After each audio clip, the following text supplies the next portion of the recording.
Estem muntant l'exposició La Guerra Infinita, Antoni Campanyà, les tensions d'una mirada, aquí a les sales temporals del Museu Nacional d'Art de Catalunya, comissariada per Toni Montner, Arnau González Vilalta i Plàcid García Planas. Aquesta és una exposició que es comença a gestar fa 2 anys, quan la família d'Antoni Campanyà ens venen a veure aquí al museu per explicar-nos que han fet una gran troballa.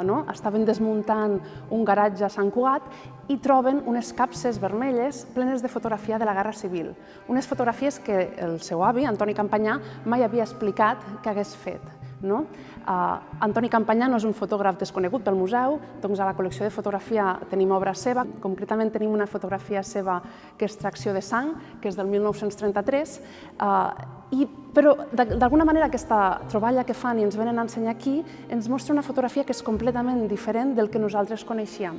És una fotografia directa, feta durant els 3 anys de la Guerra Civil i que d'alguna manera porta una llum nova, una mirada nova a tot l'imaginari col·lectiu que tenim de la Guerra Civil aquí a Catalunya. De seguida, veient el potencial d'aquesta fotografia i sobretot la seva rellevància documental i artística, sentim la necessitat que s'ha de fer una exposició retrospectiva aquí al Museu Nacional d'Art de Catalunya, que ensenyi la Guerra Civil, però que ens ensenyi també tota la seva trajectòria artística. Podem dir que és un fotògraf molt complet. Fou fotògraf professional, però també fou fotògraf artístic, fa fotoperiodisme, treballa per diferents mitjans com La Vanguardia, com el diari Dicen, com Ahora, Destino, el Correo Català, moltíssims mitjans. Alhora escriu sobre fotografia, fet que és molt interessant, té diferents botigues de fotografia, ven material als fotògrafs de l'època contemporanis amb ell i d'alguna manera podem dir que té una mirada molt polièdrica, molt completa, des de diferents vessants de la fotografia i que d'alguna manera fotografia tota la complexitat del segle XX a Barcelona. En l'exposició hi ha més de 300 fotografies i la majoria d'elles són còpies d'època, tirades per l'autor, procedents de l'arxiu de la família Campanyà, que recentment ha cedit en dipòsit al Museu Nacional un conjunt de 63 obres de la seva etapa pictorialista. L'exposició es divideix en 3 grans àmbits que funcionen a manera d'expansions i de tancaments. El primer àmbit, que és una expansió, podríem dir, és el naixement i la consolidació d'una mirada. Són els seus primers passos en la fotografia. Des de ben jove comença a treballar fent retrats i el 1927 entra a l'Agrupació Fotogràfica de Catalunya, on ben aviat es consolida com un dels fotografies pictorialistes més prolífics. El reconeixement de la seva fotografia artística li arriba aviat, ja que comença a participar en concursos i salons a nivell internacional.